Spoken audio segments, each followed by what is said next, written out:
খেয়ালও রাখতে হবে না। আর তোমরা তো সবাই জানো মেয়েদের শ্বশুরবাড়ি আর বাপের বাড়ির মধ্যে বিশাল তফাৎ। সে আমাকে আর নতুন করে বলার এখানে কিছু নেই।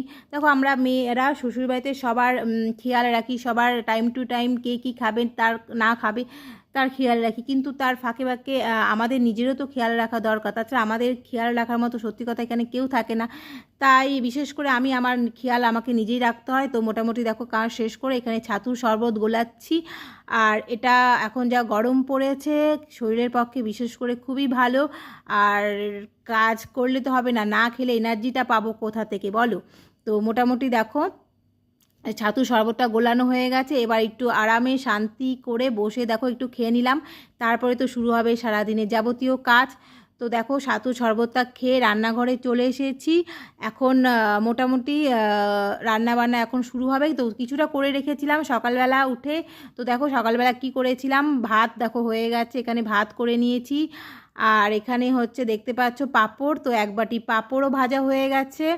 এটা পাঁপড়, তো এক বাটি পাঁপড় ভাজা হয়ে গেছে। আর আজকে যেহেতু সংক্রান্ত তো আমাদের নিরামিষ।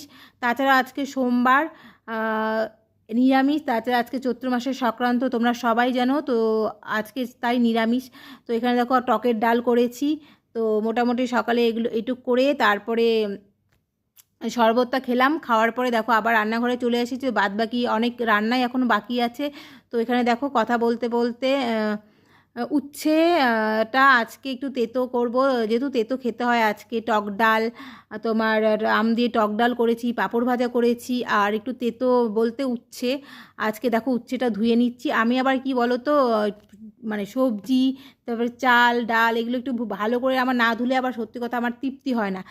ওই জন্য কী বলতো ভালো করে ধুয়ে দেখো আমার উচ্ছেটা ধোয়া হয়ে গেছে। তো উচ্ছে ভাজা করব। আর এঁচোড় দেখতে পেলে এখানে এঁচোড়টাকে আমি সেদ্ধ করে নুন হলুদ দিয়ে সেদ্ধ করে রেখেছি। তো আজকে নিরামিষ এঁচোড় করব। তো দেখো এখানে উচ্ছেটাকেও ভাজছি। তো আমাদের আবার বাড়ির সবাই কি বলো তো একটু মানে কড়া করে, বিশেষ করে তোমার দাদাভাই আবার উচ্ছেটা খুব কড়া পছন্দ করে। আমি আবার অতটাও কড়া পছন্দ করি না, আমি আবার একটু হালকা পছন্দ করি। ও আবার একটু কড়া পছন্দ করে, তো কড়াই আমাকে করতে হয়। তো দেখো ভাজা হয়ে গেছে মোটামুটি উচ্ছেটা।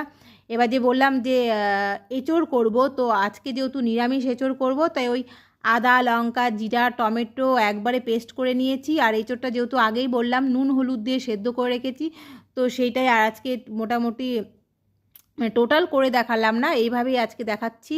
তো এঁচোড়টাকে আদা লঙ্কা জিরা ওই মোটামুটি কষিয়ে নিয়ে তারপরে এঁচোড়টা ভেজে নিয়েছিলাম। নেওয়ার পর ভালো করে কষিয়ে নিলাম। আর নিরামিষ এঁচোড়ও খেতে দেখবে খুব ভালো লাগে। আর তাছাড়া দেখবে এঁচোড়টা আমি তো কষা কষাই আমরা একটু ভালোবাসি। তো এখানে নুন হলুদ চিনি